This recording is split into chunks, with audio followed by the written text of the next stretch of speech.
By 1983, it was Adrian Shine who dominated Loch Ness investigations. Soon after Shine had prevented Frank Searle's second book from being published, the ancient walls of Urquhart Castle were vandalised.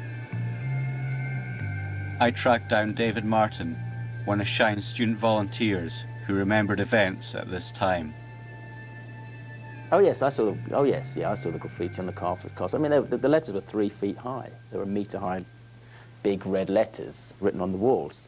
Shine, con man. But it was, you know, you're thinking, but this is ridiculous. This is an historic building and somebody's graffitiing on these walls of this castle where thousands of people come down and see it. You know, this is really not acceptable behaviour.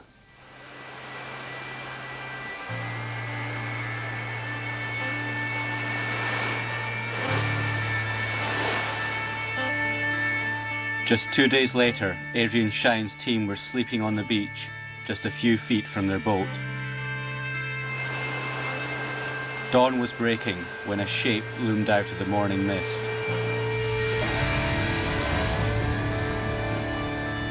At 5 or 6 in the morning, one of these volunteers had rushed in. Somebody had turned up in a boat very early in the morning and had thrown a petrol bomb, a Molotov cocktail, at these students. Luckily, the petrol bomb hit the pontoon of the boat and bounced in the water. I mean, if it had caught the petrol tank of the boat, then we could have had all sorts of mayhem in that situation. Quite frightening, really. Well, horror. It's terrorism, isn't it? Seemingly the police came along, and the police came round and saw Frank and said, look, we know it was you that has done this petrol bombing. And Frank, who was in the army for a good few years, he's supposed to have said, it wasn't me, if it was me I'd have done it properly. But by the time they arrived, Frank Searle had an alibi. At the time he was painting his caravan. I don't know why one would want to paint a caravan at 6 o'clock in the morning, but never mind, that's Frank Searle for you. I think I read that Mr. Searle was busily engaged painting his ceiling at the time. Perhaps he was.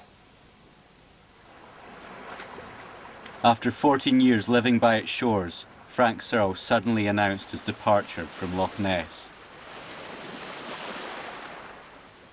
It was a cause of rejoicing, and he was indeed as good as his word on that occasion, and he left. To the regret of no one. One day he suddenly just disappeared. He just was off. Within a day of that, his caravan had been pushed into the loch, and that was it, and none of us have ever seen him since. He's down south now, is he? He told me at that time that he was down in the south coast of England with a metal detector. There were various rumours as to where he'd gone to. Some said he'd gone to the west coast. Some said he'd gone down to England looking for gold or treasure.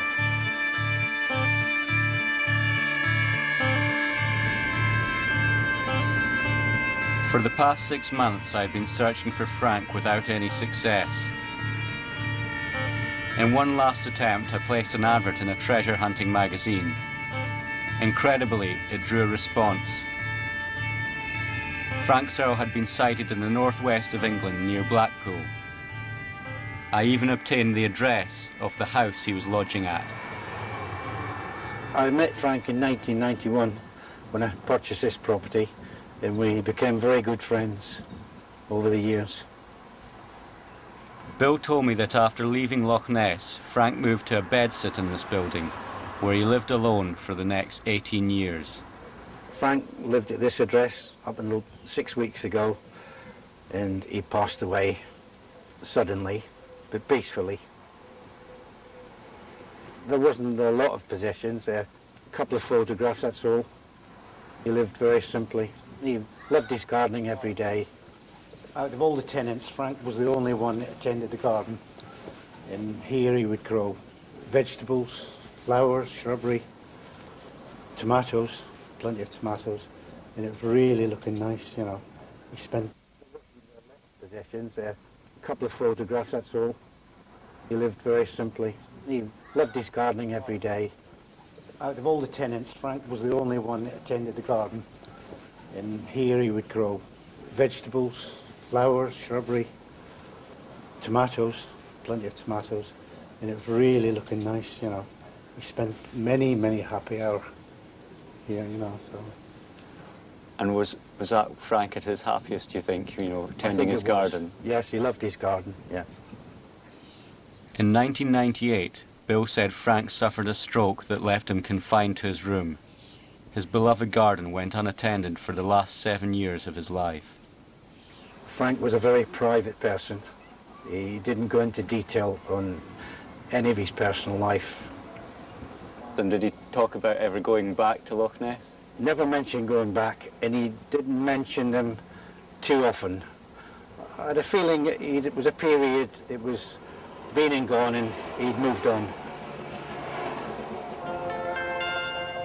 My journey to solve the mystery of Frank was at an end. I had missed being able to talk with him by just 6 weeks. His death was so recent that it hadn't yet been recorded at the Family Records Centre. Not even his photographs or diaries from Loch Ness remained. In the end, Frank Searle was as elusive and mysterious as the creature he once searched for.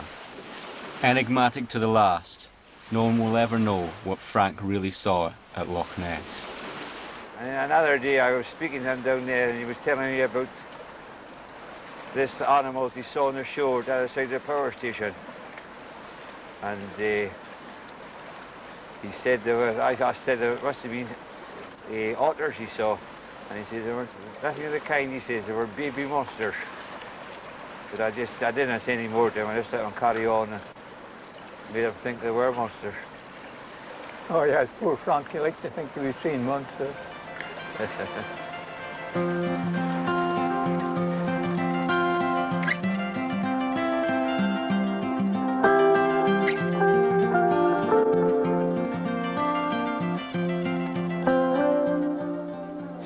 11:05 tomorrow night. Steve Martin and Eddie Murphy. Great combo in the film comedy Bowfinger. Now, coming up, if you like Jet and the Glitterati, stick about. The new kings of rock and roll are gigging next.